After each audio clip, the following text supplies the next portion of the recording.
Hello and welcome to the 1000 Authors Show. I'm Vicky Fraser, and this week I am sitting here with a special guest who is not my husband Joe. We are going to be doing something a little bit different this week, something that I have been struggling with for a long time. So I'm going to be talking to a business owner who has got almost 1,000 reviews on Amazon for his products. Now, he doesn't sell books, he sells products, but a review is a review and a product is a product. And so I've dragged him along onto this show so that he can share all his secrets.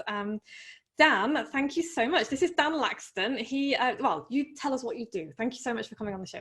Hi, no, thank you for having me, Vicky. Yeah, lovely to meet you. Lovely to be involved. I'm Dan. I run a business called Bibadoo. We're a small, very new business. We've been around for just over 2 years now, selling practical products that make an impact to the daily lives of parents. It started around a coverall baby bib, which straps onto your high chair. So it keeps your kids spotlessly clean and dry no matter how much mess they're making at mealtimes. It was invented by my wife's sister, Rachel. She had twin girls, incredibly messy. Nothing she used would do the job, so she cut up an old umbrella, sewed some straps onto the bottom of it, and it worked. And I've kind of come in more recently to help her, try and turn it into a business rather than just an idea. That's such a great idea, because I don't have kids, but I have nieces and nephews by the dozen, it seems. And yeah, the mess they make, I'm always we go to family meals, and I'm always like, wow, there's a lot of food like everywhere except in your mouth. What's going on? It really is. And I've got 2 of my own little girls now, and we use them every day. And my big concern when I came to start working with Rachel was, do I really want my life to be about selling bibs? So kind of a big commitment. I'm going to be doing this with the majority of my waking life, and is that really what I want to be about? But then I very quickly kind of saw the difference that the product can make to the daily routine of a very busy parent. We're looking at saving them 20 to 30 minutes every single day. It's time to play with your kids, just to reduce the general stress load, be more of the kind of relaxed, happy parent that we all want to be, instead of the kind of naggy, shouty, snappy parent that we all really are. And yeah, it really does make a big difference. So yeah, that's something I can be a part of, making a difference to millions of parents' lives all over the world. That's a worthy way of spending my day rather than just selling bibs.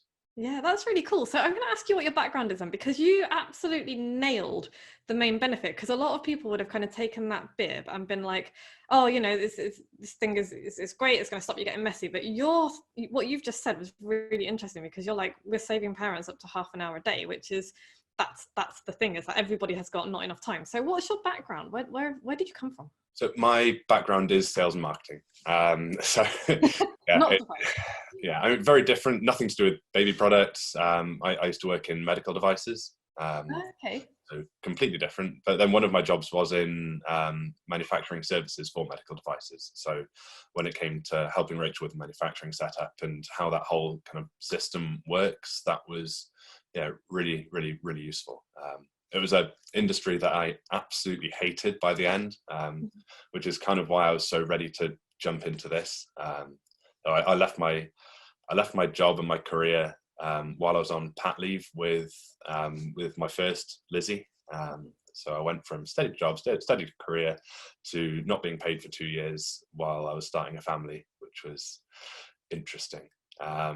But yeah, hated what I was doing and really wanted to be around my kids as they were growing up. So yeah. And so is this what you do full time now? This is your full-time business? Yeah, it's been full time for 3 years. We've been in the 3 years, it was just me doing it for a little while along with Rachel. Rachel then went to Canada for a year and left me to do it on my own. She's now come back. But yeah, in the last year, we've gone from a team of 3. Our marketing director, Gemma, came on in that time as well, to now 10. Wow. So yeah, it's really taken off, which is exciting and terrifying and scary in kind of equal measures. Yeah. That's really cool. Okay, so I know that the people who are listening to this podcast are going to be thinking the same thing as me. Damn it, Vicky, shut up and ask him how he got 1,000 reviews. Because 1,000 reviews in 2 years, that's pretty incredible, because I'm finding it literally the most frustrating part of marketing my book is getting people to leave reviews, because people are like, oh, I love the book, blah, blah. It's like, great, go and leave a review on Amazon. Crickets. Yeah. Drives me up the wall. So please share your secrets. Okay, so I mentioned this to you before the call. I am worried that I'm going to just kind of say stuff that you already know, everybody. So really, apologies if I'm kind of trying to teach you how to suck eggs. No, teach us how to suck For me, all of our marketing, and I think it applies to Amazon as much as anything else, is about trying to be human and trying to be real. It's hard in Amazon. So on Facebook, on social, in our website, email stuff, it's really easy to be real and human. On Amazon, you're so restricted by the limited interaction you can have with people and by Amazon terms of service that it's very easy to fall down the trap of just being automated follow-up responses. But we take the most, or try to make the most of every opportunity we have to follow up with our customers, and don't nag them for reviews. So all of our marketing on and off Amazon is about how much value we can add to our customers. So we're selling a baby bib, but we at the moment we're just selling baby bibs. We don't just talk about our bibs. We look for any opportunity we can to create a community. So we talk about parenting hacks, what can make your life easier. We talk about recipes and weaning and tips for people starting out weaning. And what we're really trying to do is create a dialogue with our customers. We want them to be as engaged with us as we possibly can. We want them to follow us on all our social channels. Yeah. And Amazon gives you a couple of touch points for doing that. So you've got the physical product. So in all of our packaging, we send out flyers that ask people to leave reviews. In the email sequences that we send, so we've got an automated email sequence that we send out post-purchase through, I think it's Jungle Scout. It used to be JumpSend, but I think they were acquired by Jungle Scout. So I think it's all within the one platform now. Okay. So we use Jungle Scout so after anyone purchases from us on Amazon, they'll get a sequence of 3 emails. And the goal of that for us is one is to get a review. And the other is to get them into our community. So it's not just leaving a review, but it's also following us on social so that they can spread the word to their friends and family, and kind of get the word out there as much as possible about Bibadoo. That in a nutshell is like the technical bit of it. And then I think what we do quite differently to a lot of other brands that I know is we really try to kind of inject that human and sense of humor within what we do as well. We don't just follow up and say, how are you getting on with your bib? We'd love it if you leave a review. We talk about the guys behind the scenes who are packing the product, and we talk about our lives and our families, and just kind of poke fun about ourselves a little bit and have a bit of a laugh and say how much it means to us when somebody leaves a review. We try to be as human as possible and try to make as much as we can of each of those kind of follow-up opportunities as we can. I hope that makes sense and I'm not just kind of rambling on. No, that makes perfect sense, because it's really great to hear that, actually, because there's a couple of really good ideas in there, because I'm quite new to Amazon as well, because it's only this year that I've started putting my books on Amazon. I know it sounds crazy, because I was just selling them through my website before, but with the release of my new book, I'm really new to that, and I'm really new to what you can do with Amazon. So being able to put flyers in with your products to ask for reviews is a super idea. And so how does that work? How do you go about, because I know you sell physical products, but a book is a physical product too, so yeah. How does that work? So for our Amazon, I'm actually struggling to remember. I've got a feeling we might be doing something slightly differently to what we do on our website. But yeah, every product that's manufactured, our manufacturers will kind of insert a flyer within the book. Sorry, within the product. Yeah. And it's for our website, those reviews are we incentivize people spreading the word about Bibadoo. So for our website, we'll say, look, please become a part of our community. If you love our product, we'd love it if you'd recommend it to your friends and family. If 2 of your friends or family purchase a Bibadoo product, then we'll send you another Bibadoo for free. As a way of kind of, again, just helping to get that kind of snowball effect out there. You can't do that on Amazon.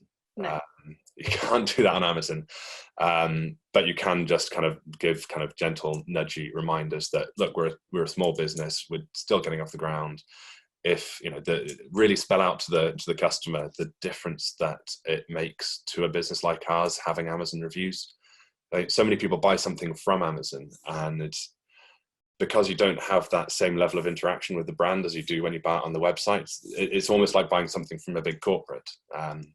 They don't realize that they've bought something from a small family-run business, and that leaving a review can be the difference between you being able to pay your staff that month and not. So yeah, really, we try and put as much information in the Amazon packaging about that small family business as we can, so that that comes across, despite the fact they're dealing with a big, the biggest company in the world when they're purchasing. Okay, that's great. So your strategy then is to really get people off Amazon and into your community, so that you can then do the follow-up and build that relationship and build the community and ask them to do the things you want them to do.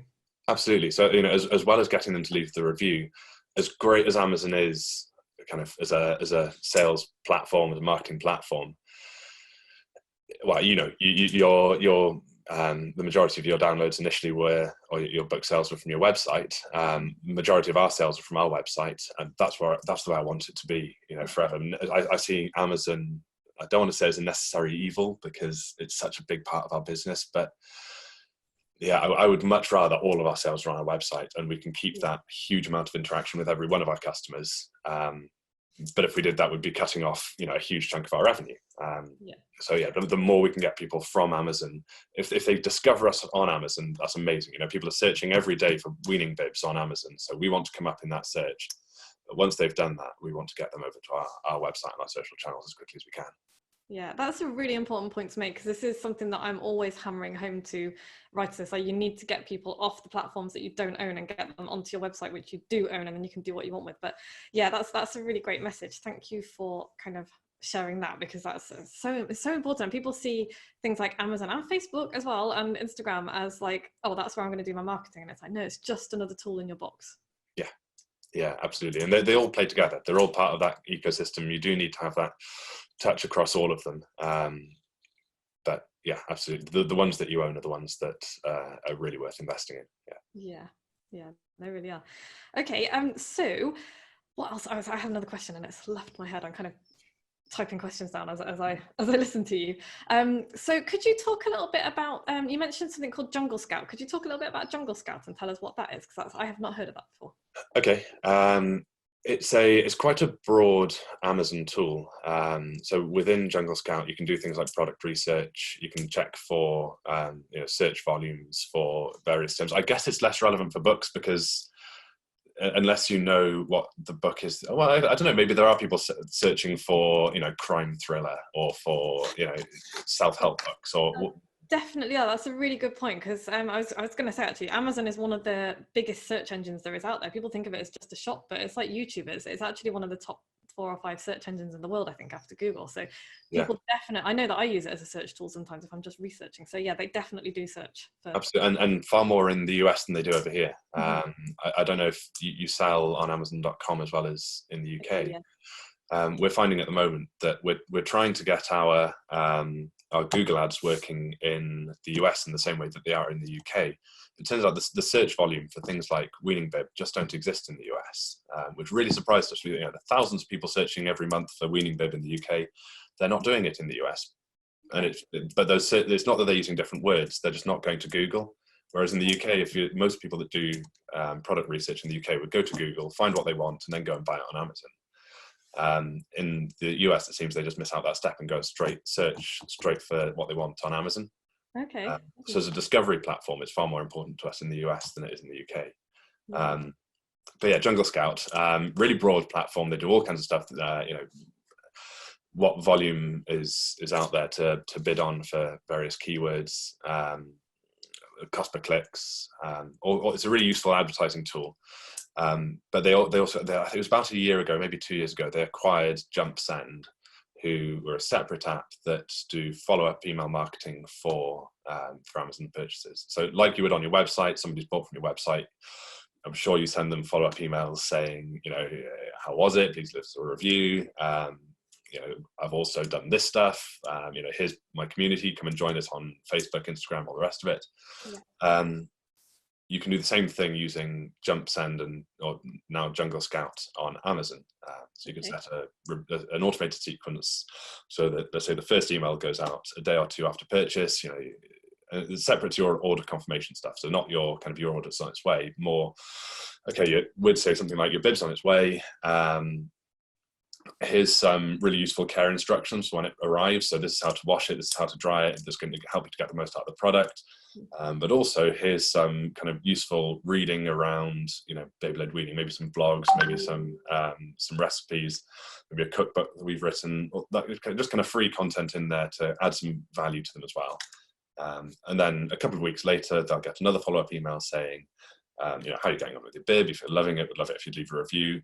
By the way, we're a small family-run business. This makes a huge difference to us. I think we put something in there, something like whenever someone leaves a review, then the whole office goes outside and has a party and hugs a stranger and that kind of weird, fluffy stuff that I don't get involved with because I'm not a copywriter.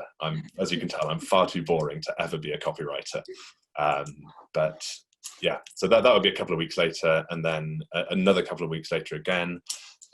We'd follow up for the final time, and that will be much more. We wouldn't ask for a review in the final one. It would be much more about just trying to get them into our community. But actually, a result of that is that a lot of people then go and leave a review because they feel they've been really nicely looked after, and that we're going above and beyond in our customer care. Yeah. That's a fantastic tip. So for anybody who sells anything on Amazon, I recommend you rewind 5 minutes and listen to all of that again, because it's just great. I didn't even know that existed. I'm going to go and have a look. I'm assuming that you can do the same thing with books, but I don't really know. So I'm going to go and find out, because that's going to be on my list of things to crack on with. But I would assume so. I can't imagine why not, but yeah, I would have thought so. Yeah, because that's going to be incredibly powerful, because like as you know, you don't always, unless you do something like that, once you've sold somebody something on Amazon, you've lost them, unless you're very lucky, unless they then want to go and find out more about you. And that's, it's no different with books either. And yes, you can put calls to actions in books, and I always make my authors do that. Or I tell them to, I can't make them. But yeah, having something to be able to follow them up so that you can capture them right at that, on Amazon is a really valuable thing. So sounds to me like that's the thing that you're doing totally differently from what I'm doing and what a lot of people are doing. Great. Well, I'm really glad that it's something new and useful. Yeah, I'm glad I haven't just wasted your time for 20 minutes rambling about my business and what we do. I tell you what, it's never a waste of time talking to people about what they do for their businesses, because there's always a lot to learn from everybody, especially from somebody who has started up a business from scratch, just from a good idea. And that's the kind of thing that makes a great story as well. It's like, oh, I had this problem and then we solved it with this thing that we made with our own hands, which is great. And on that note, so tell me about how you made it. You say you started off with like an umbrella and bits and pieces, and how did you then decide to turn that into a product? How does that work? I don't know anything about physical products really. So yeah, it's a tricky process, and we didn't get it entirely right. There are a lot of people out there, when you've got an idea for a physical product, that will kind of say, hey, we can turn this into a great product. A lot of design houses out there, and we're steadily learning that it's very easy for them to promise you the earth, charge you a fortune, and then deliver not very much. And we absolutely fell into that trap. Our first product design house charged us a fortune to basically draw an outline of our product, and that was it. And they charged us thousands of pounds to draw an outline of our product that Rachel had already made. That's outrageous. Yeah, I don't understand how they get away with it, and they're still in business, but it's literally what they did. Wow. So we ended up doing all of the development work ourselves, because that was our entire development budget. We'd started this our own. We haven't had any investment doing it. We'd done the whole thing on a shoestring. So we had to do it ourselves. We had to source all the materials ourselves. We just tried every bib out there, every kind of golf jacket for materials, and anything that was waterproof, we kind of tried that. Our product has different requirements to most. It has to be able to sit there with a pool of water in it for 20 minutes. If the kid pours material onto their laps, it has to really, really waterproof, but it has to be baby safe as well. And traditional waterproofing materials are things like BPA and phthalates that you can't have anywhere near kids and food. So anyway, that was really complicated and needed a load of research. And we got it wrong a bunch of times. Our products are made in China. We would love for them to be made in the UK, but if we did, we'd have to charge about £100 for a bib, and nobody's going to pay that. So they're made in China. We had to source manufacturers in China, which is another whole world of complication and trust. And so we'd go through the sampling process with them, and we'd get to the final stage, get a product we really loved, and then we went to market, and the product that they produced was entirely different from the samples that they'd sent us. Right. And that set us back a year. That was the reason I had to go 2 years without being paid instead of one.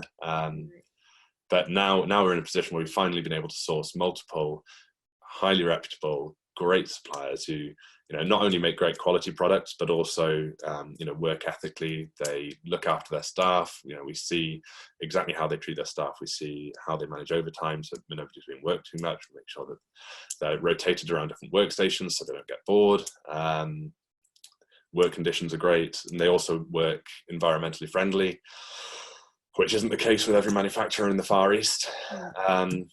So yeah, it's just taken a lot of time and a lot of legwork to go out and research all of this and the supply chain that feeds into those.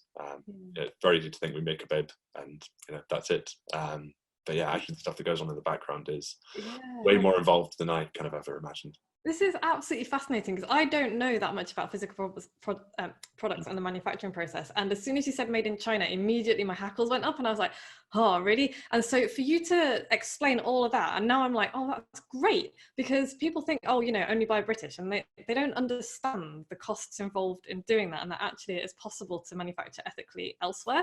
Absolutely. And also that people think that British manufacturing is going to be great quality. And I'm not in any way, talking down the British manufacturing industry, which is fantastic. But for certain products, the textiles industry in the UK was big. It's collapsed recently. So to find anyone that's dealing with our kind of materials day in, day out is incredibly hard. There isn't anyone making products out of our fabric day in, day out in the UK.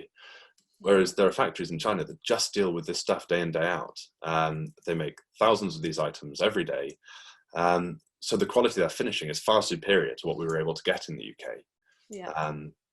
Which again, I was really surprised by. I've never worked in this kind of thing before. I assumed that, okay, China might be cheap, but it's going to be cheap and cheerful and not particularly great quality. But yeah, the quality of what they're producing is far better than what we're able to get made over here, as well as being more cost effective and environmental. That there is the issue of carbon footprint with shipping things from the Far East to the UK. But that's why we've kind of put in place policies like we're massively reducing our packaging so we can get twice as much in a shipping container that comes over here. And we're implementing stuff now so that we can be offsetting all of the carbon by planting trees, and we're trying to do things to mitigate the things that we can't avoid. But yeah, there's a lot to it.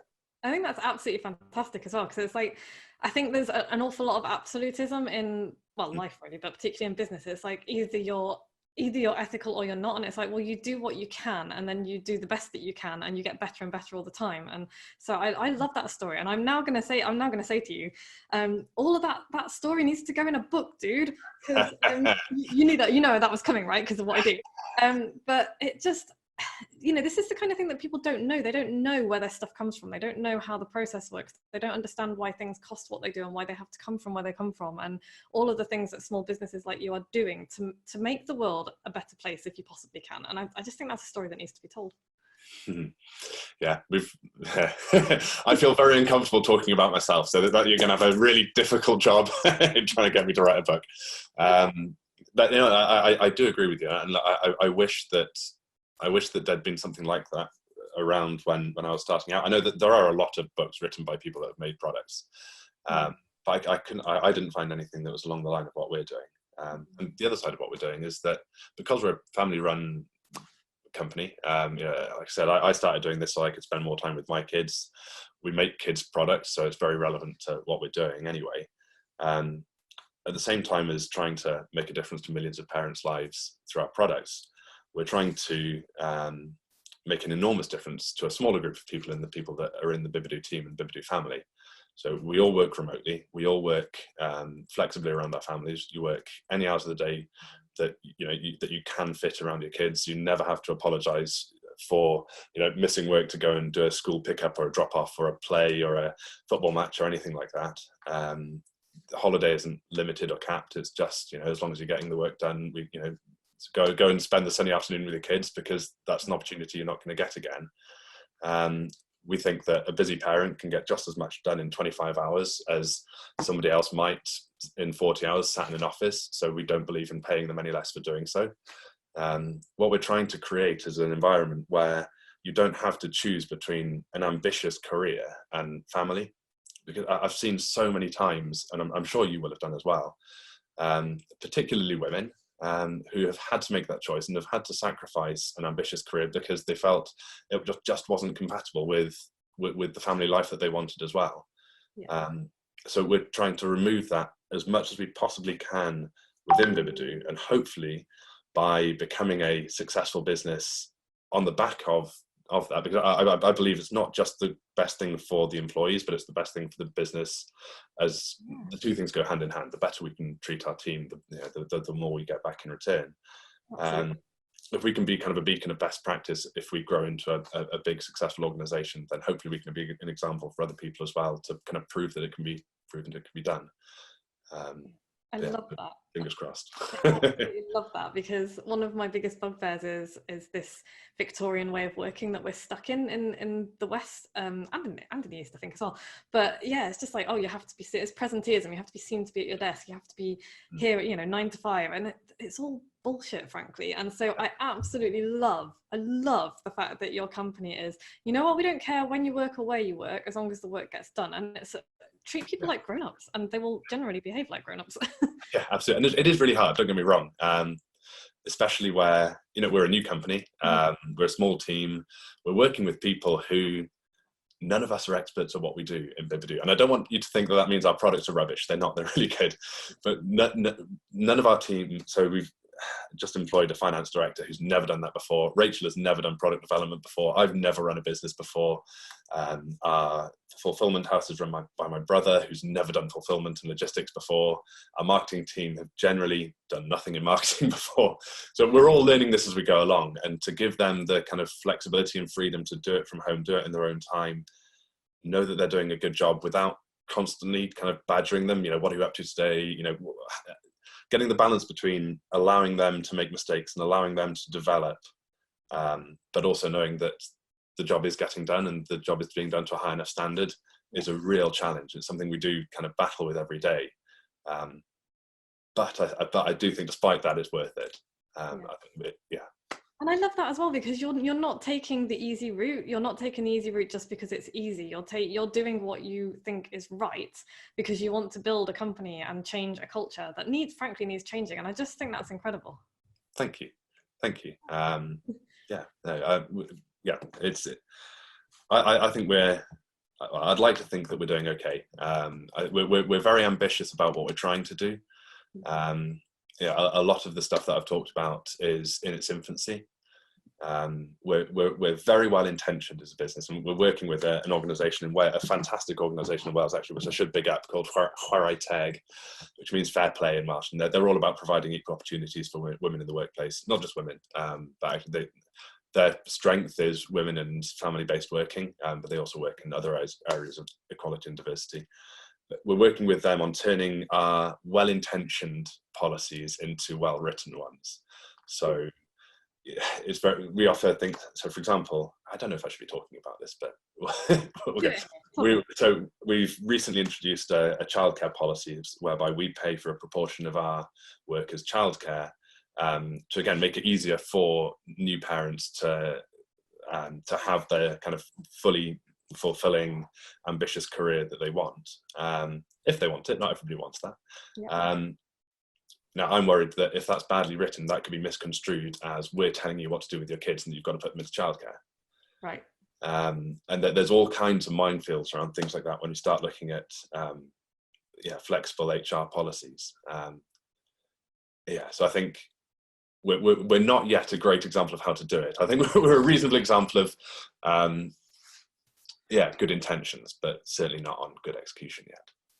But I think that's great. And I love the fact that you've just told us all that. And I love the fact that you've told us that, you're learning as you go along, because frankly, that is how most business owners start. It's how I started. It's how everybody all my clients started. It's like, I don't really know what I'm doing. I'm just going to give it a try, and I'm going to learn as I go along, and I'm going to make mistakes, and that's fine. And I'm going to learn from them, and I'm going to get better. So I think for you to kind of sit there and tell us that that's what you've done as well, and that you're still trying to get better, I think we need to talk about that more as business owners, because I think all we see a lot of the time on Instagram and on Facebook is like the shiny business owner sitting on a beach with all the success. And it's like, A, that's usually bullshit. And B, it doesn't show all of the iceberg stuff that goes on beneath the surface, all of the, the overnight success that's taken 20 years to happen, that kind of thing. Yeah. And I think people care about that now as well. I think a lot of businesses try to put out that perfect image. And interestingly, that was what I did when we started Bibadoo.